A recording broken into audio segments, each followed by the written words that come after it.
विधायक विवेक पाटिल एवं पूर्व विद्यार्थी संगठन पिरकोन के संयुक्त प्रयासों से बनाई जा रही डॉक्टर कर्मवीर भाऊराव पाटिल विद्यालय की नूतन इमारत तथा प्रयोगशाला का भूमि पूजन बृहस्पतिवार को विधायक विवेक पाटिल के हाथों संपन्न हुआ। पिरकोन गांव में आयोजित इस कार्यक्रम के लिए ट्रांस इंडिया के जनरल मैनेजर सैलियन, निर्माण विभाग के अधिकारी सिंघवी, अभियंता श्री इकबाल, पूर्व झेडपी सदस्य जीवन गावंड, पिरकोन ग्राम पंचायत के सरपंच रमाकांत जोशी, कोपरोली ग्राम पंचायत के सरपंच प्रवीण म्हात्रे, पूर्व विद्यार्थी संगठन पिरकोन हाईस्कूल के अध्यक्ष सुधाकर पाटिल, उपाध्यक्ष आर.के. म्हात्रे, सलाहकार प्रोफेसर सुधाकर म्हात्रे, पर्यवेक्षिका श्रीमती ढोले, एडी पाटिल, लीलाधर म्हात्रे, प्रफुल्ल वेदक आदि गणमान्यों सहित ग्रामवासी, शिक्षक एवं विद्यार्थी बड़ी संख्या में उपस्थित थे। इस अवसर पर उपस्थित जन समुदाय को संबोधित करते हुए विधायक विवेक पाटिल ने इमारत के लिए विशेष सहयोग देने वाली ऑल कार्गो इंडिया लिमिटेड तथा ट्रांस इंडिया लिमिटेड कंपनी का आभार प्रकट किया। उन्होंने कहा कि ऑल कार्गो के मैनेजिंग डायरेक्टर शशिकांत शेट्टी के पास जब हम इस स्कूली इमारत का प्रस्ताव लेकर गए तब उन्होंने बिना हिचकिचाते हुए उसे मंजूरी दी और तुरंत निर्माण कार्य की शुरुआत भी की। वहीं ट्रांस इंडिया कंपनी में भी कोपरोली गांव के नागरिकों को सता रही पीने की पानी की समस्या को हल करने के लिए विशेष योगदान दिया है। अतः इन दोनों कंपनियों के आदर्शों पर हम सबको चलना चाहिए, ऐसा प्रतिपादन विधायक विवेक पाटिल ने किया। ऑल कार्गो किंवा ट्रांस इंडिया दोन्ही एकच कंपनी आहे। त्यांनी सुरुवातीपासूनच ह्या ठिकाणी कोपरोलीवर जेव्हा त्यांनी त्यांचा सेट सुरू केला तेव्हापासूनच त्यांची भूमिका ही निश्चितच सकारात्मक पहिल्या दिवसापासून मला दिसत होती।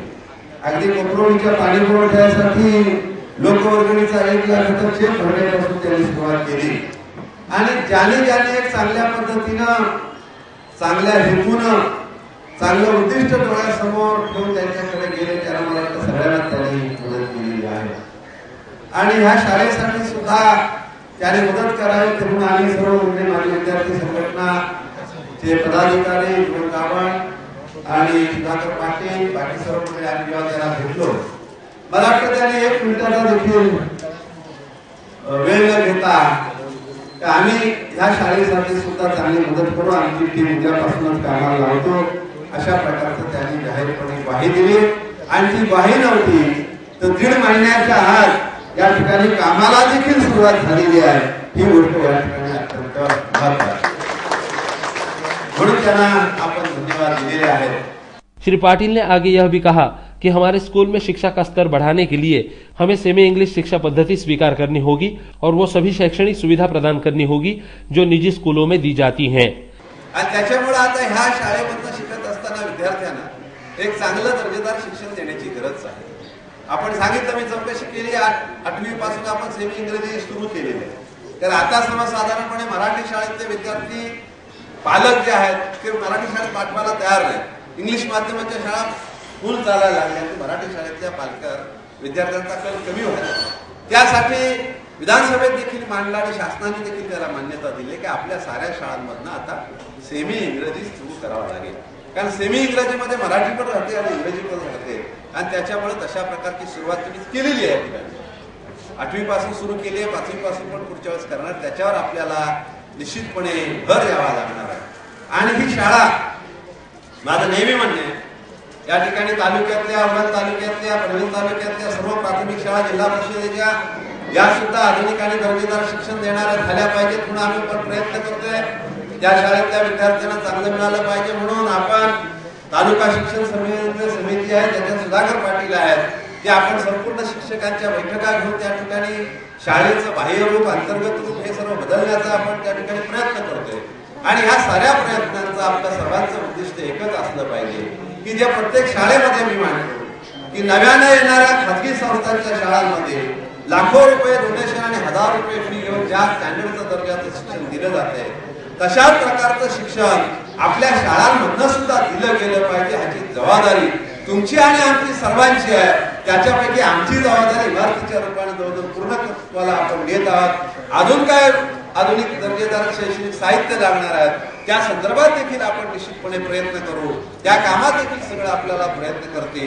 पण ज्या पद्धतीनं खाजगी शाळांमधल्या लाखो आणि लाखो रुपयाच्या देणग्या आणि 1000 रुपयाची डोनेशन देऊन सुद्धा पालकांची लाईन ऍडमिशनला लागते, तशा प्रकारचे इथे सुद्धा प्रवेशासाठी ऍडमिशनसाठी पालकांची लाईन लागली पाहिजे अशा प्रकारचे। इस दौरान पूर्व विद्यार्थी संगठन के कार्यों को आने वाली नस्ल याद रखे और उससे प्रेरणा ले, इसलिए उनका नाम फलक स्कूल की दीवारों पर लगाने की आवश्यकता है, ऐसा प्रतिपादन विधायक विवेक पाटिल ने किया। तुम्हाला सांगेन की ज्याने ज्याने दिली त्याचं पाठी लावा, म्हणजे इथं ट्रान्स इंडिया दिली त्याची पाठी लागणार आहे, या खोल्या कोणी दिल्या असतील त्याची पाठी लागणार आहे। पण या ठिकाणी एक कृतज्ञतेची भावना जी कर्मवीर अण्णांनी आपल्याला शिकवलेली आहे, एका कोणीतरी शेठनी पैसे देण्यापेक्षा आम्ही सगळ्यांनी मिळून या ठिकाणी जमा केलेल्या पैशातून ही इमारत केली, ते कर्मवीर अण्णांची शिकवण आहे। त्या शिकवणीप्रमाणे या ठिकाणी आपण काम केलेलं आहे। माझी विनंती म्हणा किंवा सूचना म्हणा तुम्हाला की सगळे इमारत पूर्ण झाल्यानंतर या ठिकाणी बोर्ड लागला पाहिजे, या ठिकाणी चांगली पाटी लागली पाहिजे का माजी विद्यार्थी संघटनेने ही शाळेच्या एवढ्या रूम बांधून दिलेल्या आहेत आणि त्यांची नावं त्यांच्या पदाधिकाऱ्यांची आणि त्यांनी आतापर्यंत इमारती हे या ठिकाणी बोर्डाच्या रूपाने लागलं पाहिजे, कारण पुढच्या पिढीला समजलं पाहिजे, या शाळेत शिकून जाणाऱ्या पुढच्या विद्यार्थ्यांना असं वाटलं पाहिजे अरे आम्ही शिकलो तेव्हा त्याच्या आधीच्या माजी विद्यार्थ्यांनी आपल्या शाळेचं रूप बांधण्यासाठी एवढं चांगलं काम केलंय। आधी माझी नैतिक जबाबदारी आहे का मी या शाळेत शिकल्यावर मोठा झाल्यानंतर या शाळेचे सामाजिक ऋण जे माझ्यावर आहे ते सामाजिक ऋण फेडण्याची माझी जबाबदारी आहे, नैतिक जबाबदारी आहे, हे मार्गदर्शन होण्यासाठी यांचं नाव आहे। स्कूल को सता रही हर एक समस्या को सुलझाने के लिए हम बाध्य हैं, ऐसा आश्वासन देते हुए विधायक विवेक पाटिल ने स्कूली इमारत के लिए जमीन बहाल करने वाले पिरकोन ग्रामवासियों को विशेष धन्यवाद दिए। पिरकोन ग्रामस्थांचे तत्कालीन कोणी होते त्यांचे आभार मानले पाहिजे। एवढी मोठी जागा शाळेसाठी त्यांनी दिलेली आहे म्हणून आपण हे करू शकतो। आजच्या काळात जागा घेणं काही शक्य नव्हतं, एवढी मोठी जागा शाळेसाठी मिळवणं हे अशक्य कोटीतली गोष्ट होती, पण ती जागा त्यावेळेस एवढी मोठी जागा शाळेसाठी राखून ठेवली, त्याच्यावर कोणी अतिक्रमण आजपर्यंत केलेलं नाही आणि ही जागा इथे ठेवली, त्या जागेचा चांगला वापर आपण निश्चितपणे करू असा मला विश्वास वाटतो।